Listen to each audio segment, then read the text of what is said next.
Hi, Genevieve. Thanks for taking the time to answer some questions about our recent mobile etiquette survey. So I wanted to start off by a question around what devices mean to people. It seems for many that mobile devices have become much more than just a pure communication tool, more of a status symbol, if you will, for some a fashion item. Do you think this is significant, and is it more typical of a certain type of individual, or is it an evolutionary phase? Such a good question.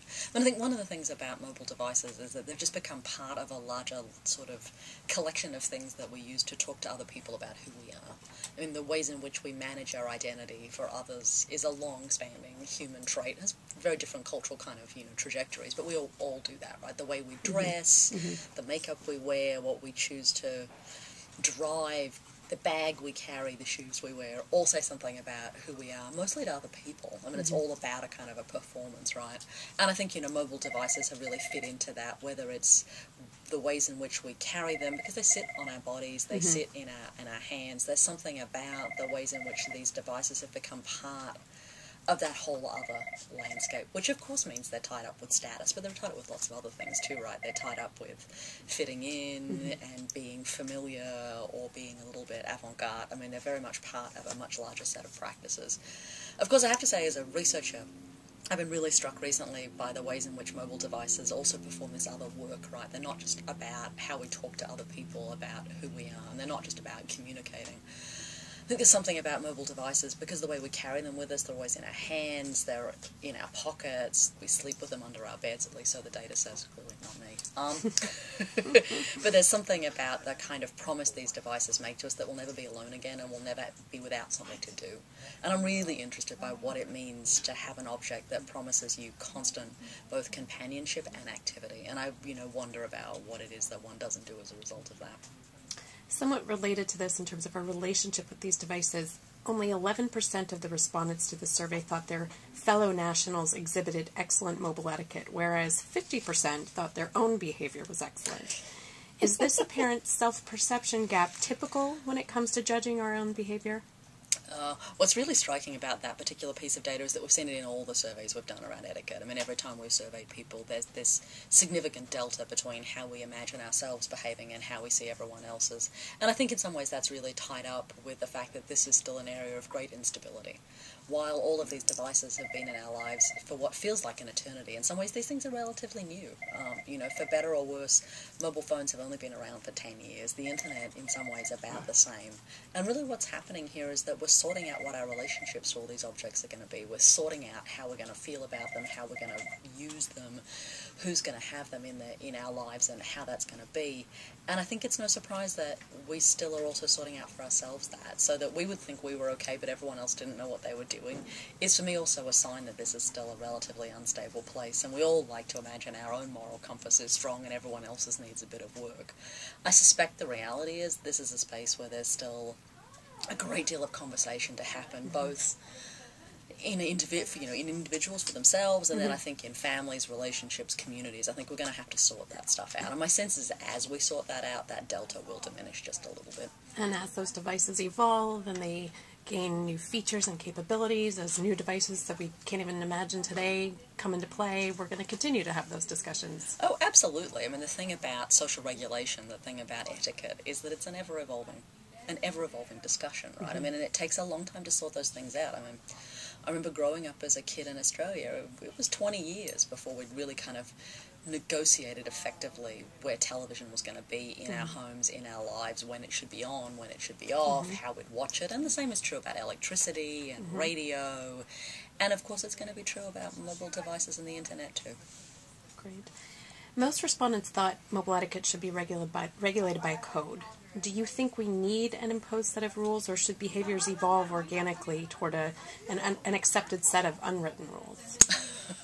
Such a difficult question, right? I mean, on the one hand, it's tempting to imagine we could have a code of behaviour. Of course, that raises really interesting questions. who would moderate that, who would police it, Yep. who would articulate it, where would we find it written down? And I think the reality is actually much more complicated, right? When we think about social etiquette, some of the things we do now that we consider to be good manners stretch back 600 years to an era of chivalry and knights and knighthood, and a very different notion about how people should behave, and there are legacies of that exist in our everyday practice today. And I think, those are always things that change and evolve as the complexion of our society changes, as different groups come to prominence, as different, behaviours become socially acceptable. I think, what we regard as good manners is naturally bound to change. By the same token, there are things that will be regulated by governments and multilateral organisations, whether it's things about safety, texting and driving, whether it's about standards of privacy, whether it's about notions of access and equitability of access. Those things are going to get regulated, and appropriately so, right? I mean, we've always had regulation of those things from government and other sorts of regulatory bodies, but I think the social stuff, we know that tends to evolve over time. Well, and speaking of the social stuff, as you said, social media has really taken the world by storm. People are engaged and they have strong likes and dislikes, and oversharing of personal information or posting jokes to other people's accounts, as well as tagging friends in unflattering photos, have emerged as kind of the key dislikes according to this survey we just did. Do you think people behave worse on social media sites than they behave in their daily lives because of the lack of accountability? Oh, such an interesting question. I think it's really easy sometimes to blame social media sites for poor behaviour. We can blame them for bullying and all manner of other things. But, we all know those things happened long before social networking sites came along, and indeed will be there long after social networking sites have passed into history. I think the more interesting questions are about, again, how do we develop appropriate mores? How do we think about what the appropriate kind of things are going to be? And I'm always really struck by this fascinating, again, tension, right, between the fact that people willingly participate in social networking sites and then the sense that people are oversharing. And somewhere between those two things, again, is some working out, some cultural working out that is clearly ongoing. And there's clearly a sense of the ways in which those two things haven't yet entirely sorted themselves out, right? And of course, for me, again, I'm also really struck by the fact that when we were talking about social networking 3 and 5 years ago, we were talking about a completely different set of sites than we're talking about now. We were talking about LiveJournal and blogging and Second Life, and now we're talking about Facebook and Twitter and Foursquare, and we're not talking about the other 50% of social networking sites like Okra and Bebo and QQ Zone and RenRen, and, who knows what we'll be talking about in a couple of years' time. But as we run through all of those, what's very clear is that we're still working out what's going to be appropriate and what isn't, and you can see every time there's a kind of large conversation about this, we haven't quite worked it out for ourselves yet, and clearly this is another place where we're sorting out what's going to be appropriate and what isn't, and it's going to take a little while.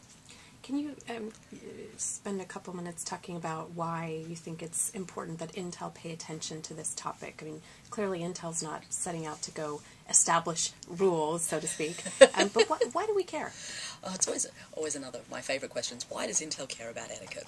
And I can tell you why I care about it. Because for me, etiquette is one of those places where we see the intersection of social behaviour and new technology.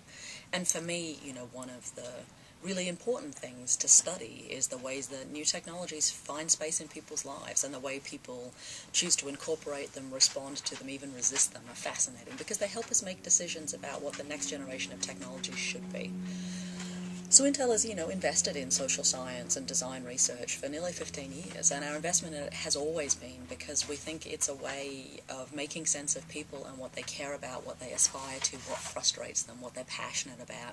And we know if we better understand those things, we can actually develop technologies that will matter and that will mean something. And for me, that's really important, and it turns out etiquette's a really good way of getting at that.